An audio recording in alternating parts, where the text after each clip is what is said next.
Enzo Fernandez has his surgery and Chelsea Football Club can rest now because their player is recovered. But Enzo tells all how long he was injured for, why he didn't get the surgery, and why he eventually decided it was time to get the surgery. It's very interesting, and I'm not gonna lie to you, a lot of people are gonna eat their words. Mauricio Pochettino does a press conference for Chelsea versus Aston Villa. Last time we went to Villa Park, we absolutely whooped them and embarrassed them. However, it looks like we're in a different type of place right at the moment, and Mauricio Pochettino talks about numerous things. The latest injury woes. Guess who's injured? Oh my god. Carney Chukwuemeka, Nkunku, and Raheem Sterling. There's an update on Levi Colwill and Reece James. Mauricio Pochettino gets very, very touchy when people said that the team has no leadership and no character, and I agree with him. We'll get into that. However, the biggest one of all, Mauricio basically said it's not his job to motivate the players. Yes, he said, oh wow, that was literally his reaction. And we'll get into it. We'll give you the little nitty gritty, as Eunice would say. So get comfortable, grab yourselves the popcorn,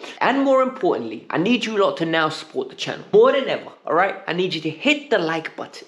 Secondly, if you're new, you're clearly enjoying what you're seeing. You like the way I'm presenting it, you like the way I'm talking, you like the energy I'm bringing, because there's not much energetic about Chelsea at the moment. So subscribe, support the kid. We're going to 50,000. Let's get into it and let's start. Enzo Fernandez, our favourite £115 million midfielder, looks to have had his surgery. For those of you that didn't know, the Donny's had a hernia injury for a while now. I don't even know what a hernia is, so I can't go into the little details, but apparently it's painful. Apparently it's very, very painful to run around with it, and it's very risky, and it's a good thing he's got the surgery. But Enzo's given us some clarity. For 6 months now, since the pictures that came out where he was crying, I think it was a weekend before Boxing Day, Enzo was in tears. Like, he was absolutely crying, and people didn't understand why. And people were like, this must be a serious injury, but he was playing. Well, Enzo said he's been on medications and injections. He said he was using it to ease the pain, and more importantly, up to around about a month ago, it was effective. It was allowing him to play. He was going to get this surgery in the off season. However, in the last month, it just stopped having effects. And for me, this is absolutely mind-boggling, right? The fact that Chelsea have allowed him to do this is wild, because we're not playing for anything.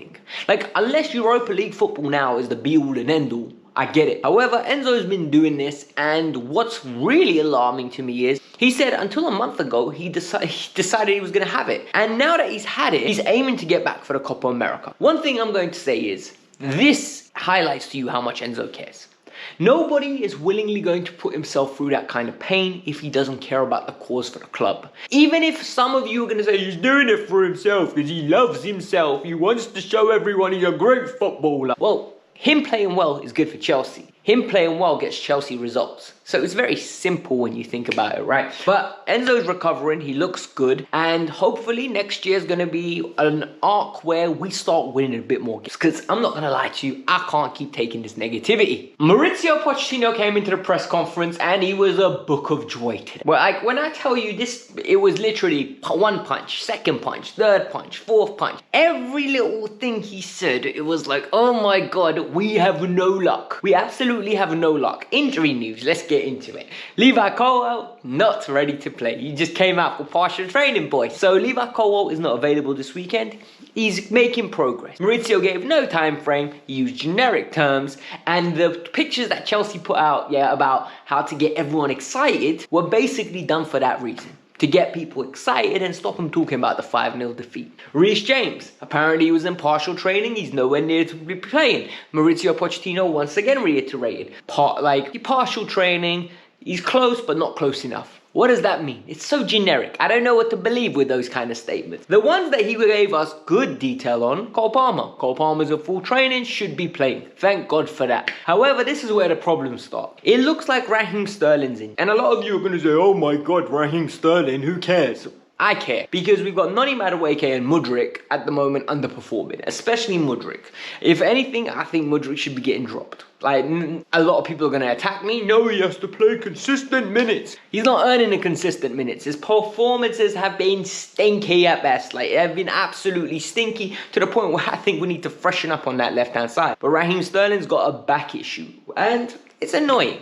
Secondly, Carney Chukwuemeka. Apparently, Carney Chukwuemeka has started feeling his knee again. The one that he had surgery on, the one that caused him problems after the West Ham game. This kid has been injured. And for me, this is so frustrating and it's eye-opening why he didn't play against Arsenal. This kid, once again, has picked up another injury. And the common consensus now is, so Carney Chukwuemeka, he's not good. Exile him. He shouldn't be at the Chelsea. What is he doing? All he's taking is wages. No, man, you don't do that to players. You may find a way to get them healthy. He is good enough where you find a way to get Carney healthy and you build with him. This guy's got so much talent. He's got so much potential. It is actually infuriating me that Chelsea at this moment in time have had so much bad luck, or maybe it's not bad luck, maybe it's bad training that is getting people injured. But we don't know what it is. But if we had James, Colwell, Carney, Raheem Sterling, and now Nkunku fit for the whole year, can you imagine how good this team could be? We'd be higher up in the league, guaranteed. No matter how bad Poch's tactics are at times, he's still a competent enough manager to get more out of these players. And with Nkunku as well, there's being reported that Nkunku at this moment in time, bruv, he came out for partial training and went back in. It's too sore, his knee. I have no clue what is going on with Christopher Nkunku. It is mind-boggling that Chelsea want to depend on him next season. It's pathetic. It's actually beyond pathetic how many injuries we are having, and it's a recurring issue. It needs to be resolved. Mauricio Pochettino got very, very touchy. He got very touchy because the question was,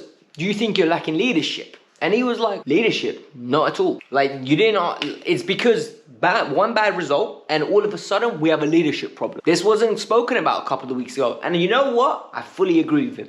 I think in this country, England, right, more than any other country, well, I can't say more than any other country because I'm not in any other country. In this country, we are very prominent with the minute something goes bad, he ain't trying, gaffer. Oh, there's no leadership, mate. Oh, look at him. He's just walking around. He's not got the effort in him. He ain't got the minerals. You hear that nonsense all the time. And a lot of that is non-quantifiable assumptions, right? You can't look at it and say, well, he's not trying. Because how do you quantify trying? Cole Palmer strolls around half the time. He's one of our best players. So you're going to say he doesn't try? Mesut Ozil was one of the best creative midfielders I've ever seen in my life. He walked around. Are you going to say he doesn't try? No, of course he tries. He actively impacts the game. That's trying. It's just his way of delivering. And I think this is the annoying thing, right?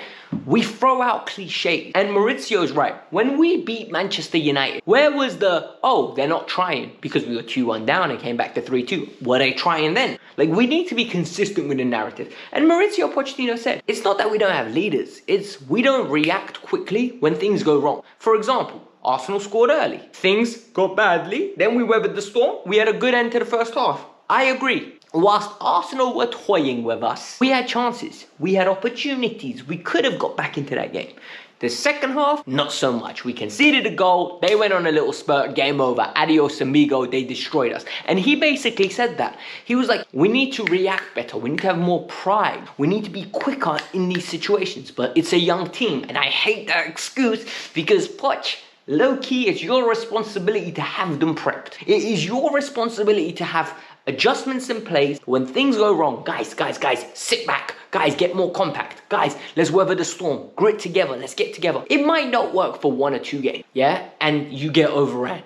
But it doesn't happen as consistently as we are. It's not a leadership issue. I don't agree with that. What I also found very, very interesting is Mauricio Pochettino's stance on motivation. They were like, oh, do you need to motivate the players to make Europe? And he was like, me motivate the players? Wow, what else do you want? And for me, this was actually sarcasm at the finest order.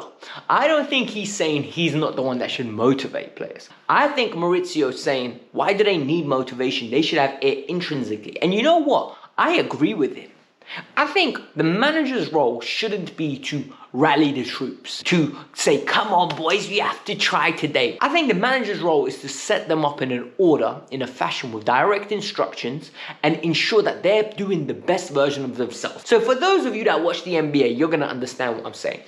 The Miami Heat absolutely bully my Celtics. They absolutely take the piss out of myself. And why do they? Because they've got someone called Eric Spoelstra. Eric Spoelstra is, for me, the best NBA coach out. Why? Because you can give him me and 4 other NBA players, and I promise you will give people a game. Why? Because he will tell me what to do, when to do it, and use me in a way that is the best way of doing it. He'll give me tasks that he knows I can do, and I know I can do. And this is exactly what he does with the Miami Heat, man. He literally gives them tasks that accentuate their good positives. And Poch needs to do that with Chelsea. Gallagher, you can press and run. Listen, play in that 8 role. You're the 8. Next to Caicedo, we're going to get you to press and run. You're going to be energetic. You're going to get the ball and you're going to give it. I'm not going to ask you to create. Poch, it's the opposite. And for me, this is where I think Pochettino, you don't need to motivate, brother, but you need to give clearer instructions. Okay, so you do that, and I think we'll be a better team. He also said it's up to the players and him now. He needs to improve, but they need to improve as well. I agree. I absolutely agree with that. Because I think a lot of the stick, from me especially, is Maurizio needs to improve. This needs to happen. The players are getting away with a lot of murder, man. They're getting away with so much, man. They basically have Annalise Keaton as their lawyer. Because the way these men are getting away with some of their finishing, criminal. Muy criminal. Very criminal, bruv. We've got 6 games. These 6 games are important for Chelsea Football Club.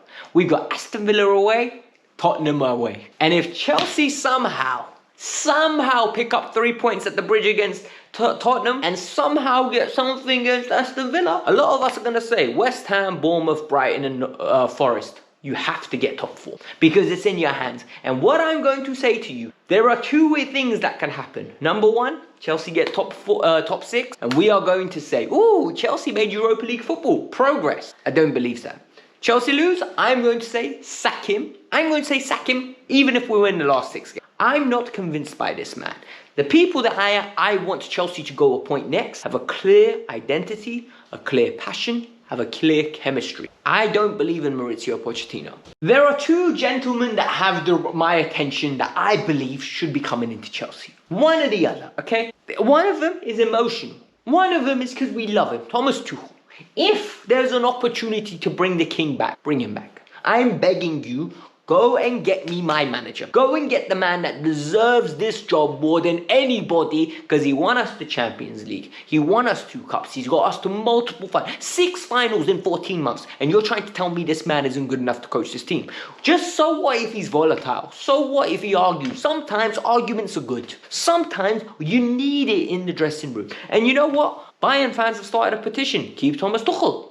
Keep him. Nah, bruv. He's not staying. He said he's not staying. He said there's no intention from him. His goal is to finish off the season. He's on his notice period in a semi-final of the Champions League. What a man. Second one, it looks like Ruben Amorim to Liverpool is not happening. He took a calculated risk. It didn't work. Don't worry, big man. We will save you. Come to the bridge. Those are the 2 managers I want. A lot of people can say, there's 3 at the back managers. We don't want that. We're hipsters. We only like to play 4 at the back. We want a 4-2-3-1 or a 4-3-3. I don't care. I want a competent system. I want a system that enables us to be defensively compact, attack with speed, and more importantly, the key thing of all, utilize the talented players that we have.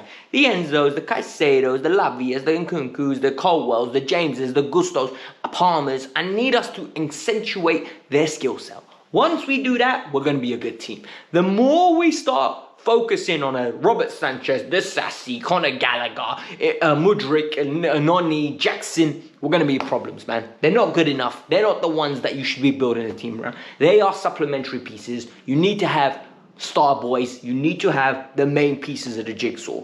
All right, it is what it is. Hit the like button, subscribe to the channel, let me know your thoughts.